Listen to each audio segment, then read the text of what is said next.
Hi students, இன்னைக்கு நம்ம 10th CBSE Maths 8th chapter Introduction to Trigonometry la exercise 8.1 la third sum பாப்போம் இந்த வீடியோல.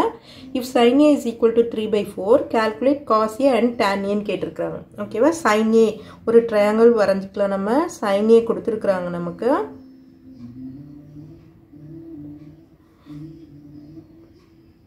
A, B and C.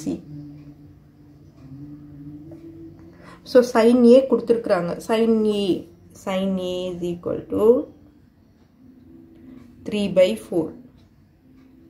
sin க்கு நமக்கு என்ன ஃபார்முலா தெரியும்? opposite by hypotenuse. So opposite நமக்கு 3 ன்னு கொடுத்திருக்காங்க. sin க்கு opposite 3, hypotenuse 4. ஓகேவா? இப்போ நம்ம இந்த adjacent side கண்டுபிடிக்கணும். கண்டுபிடிச்சிட்டு அதுக்கு அப்புறம் வந்து நம்ம மற்ற cos and tan A கண்டுபிடிக்கலாம். ஓகேவா? by Pythagoras theorem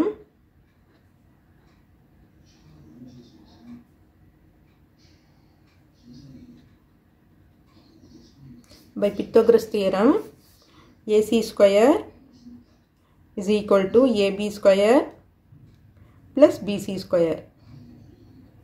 AC square என்னன்னு தெரியும்?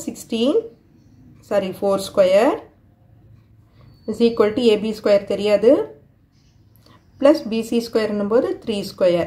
So AB square is equal to 4 square 3 square 4 square பண்ணும்போது 16.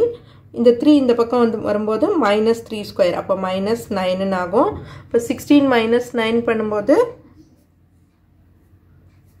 7. AB square is equal to 7. அப்போ AB is equal to root 7. So AB யோட வேல்யூ நம்ம கண்டுபிடிச்சாச்சு root 7.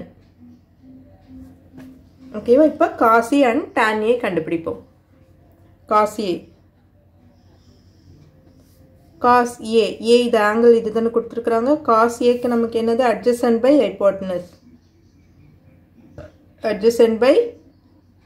hypotenuse. adjacent என்னும்போது AB by AC. AB by AC அப்போ root 7/4. அடுத்தது tan A. opposite by adjacent. opposite என்னது? BC by AB.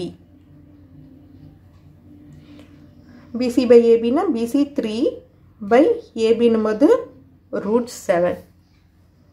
So நம்ம cos A வும் tan A வும் find out பண்ணியாச்சு. ஓகே ஸ்டூடெண்ட்ஸ், இந்த வீடியோ உங்களுக்கு யூஸ்ஃபுல்லாக இருந்ததுன்னா சப்ஸ்கிரைப் பண்ணுங்கள். மறக்காமல் உங்கள் ஃப்ரெண்ட்ஸோடய ஷேர் பண்ணிக்கோங்க ஸ்டூடெண்ட்ஸ். தேங்க்யூ.